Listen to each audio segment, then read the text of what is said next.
But what I want us to see is Joshua was down there winning. He didn't realize the only reason he was winning is because Moses had his hands in the air. If Moses hadn't done his part, the Israelites would have been defeated. It's easy to think, well, I'm successful because I'm smart. I have a good life because I work hard, because I'm talented. That's why I'm blessed, Joel. And yes, that's true in part, but you didn't do it all on your own. You're smart because you have the wisdom of your fathers. It was passed down to you. You're talented because your mother and grandmother worked hard to develop their gifts.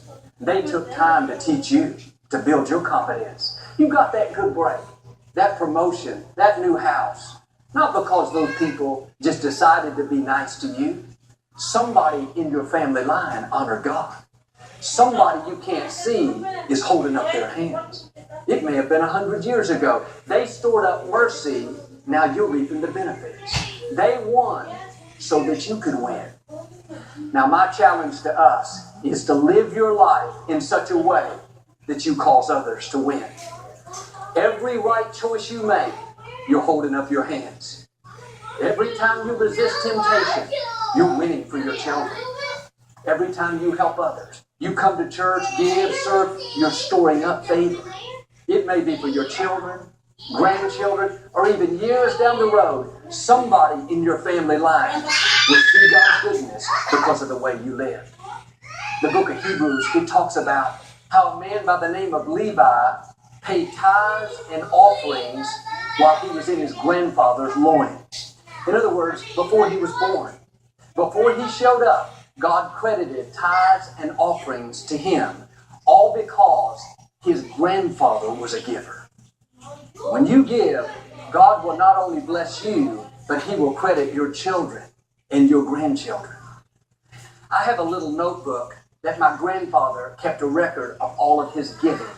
For over 50 years, he wrote down every gift. You can read 1963, $7 to the Lakewood Building Fund, $10 to Central Baptist Church, on and on. No wonder I'm blessed today. No wonder I'm seeing God's favor. Somebody went before me that was a giver. Now God is honoring him by honoring me. I can say, thank you, Granddaddy. Thank you, Grandmother. You paid the price. Now I'm being blessed. My mother turned 81 years old last week. She had her birthday. She raised 5 of us kids growing up. My brother Paul, of course, was like raising 5 extra kids. But I thought about how many thousands of hot meals she must have cooked for us. I mean, heating up those TV dinners was a lot of work.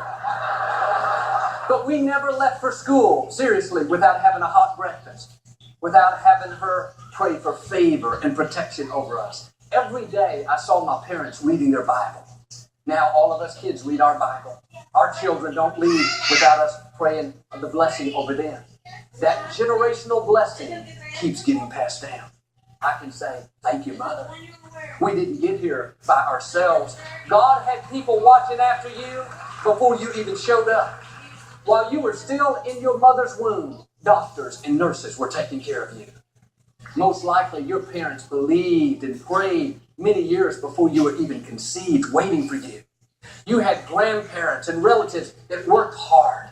They made sacrifices knowing one day their granddaughter, their great-grandson would show up. You are the answer to their prayer. You're living in the day they dreamed about. They wanted your life to be better. And don't take for granted the price that they paid. Because of them, you're experiencing generational blessing. How this should inspire us to be our best, to break free from things that are holding us back, to dream bigger, to see each day as a gift. They passed the baton to us. Let's not drop it. Let's not settle and live mediocre. Let's push forward. Let's take new ground. Let's break barriers that have held us back. You may not be able to see them, but right now up in heaven, your relatives are cheering you on.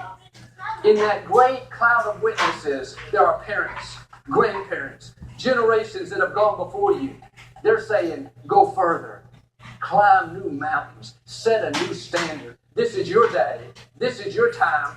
All of what we are has been been poured into you. Now, don't let the sacrifices they've made go to waste. Make them proud. They're watching you. Dad, hello, Dad.